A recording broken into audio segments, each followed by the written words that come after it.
hanno terminato l'anno scorso la terza media, quindi quest'anno sentiremo da loro che cosa hanno deciso di fare. Intanto li presentiamo, e sono Sharon Artosi che fa un passo avanti,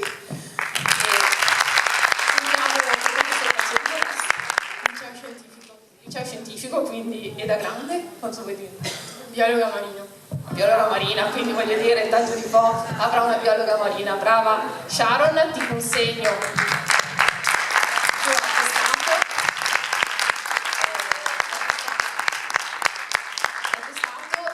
e la borsa di studio del ricordo, insomma, del valore di 150 euro per chi ha fatto le scuole medie. Mentre do atti a Aurora che fa un passo avanti anche lei.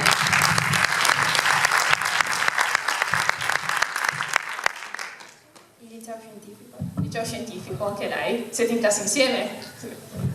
Cosa vuoi fare? Sei già? Stilista.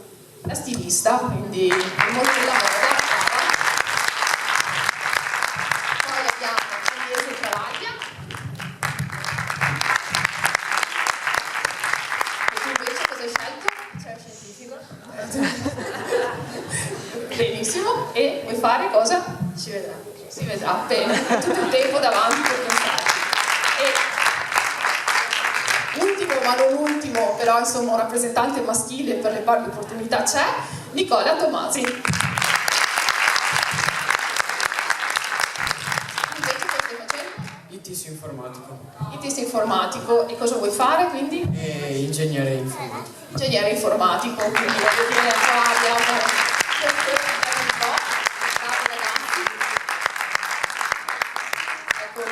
Io mi permetto di dirvi due parole, insomma, rivolte a voi, che in un mondo in cui difficilmente il merito viene premiato, però il merito questa sera, magari in via esemplificativa, è stato premiato, quindi credeteci che se continuate per la vostra strada il merito vi verrà premiato. Quindi in bocca al lupo per tutto, e faccio i complimenti anche ai genitori, perché insomma se hanno dei figli così c'è anche il merito della famiglia alle spalle, che è veramente importante. Bravi.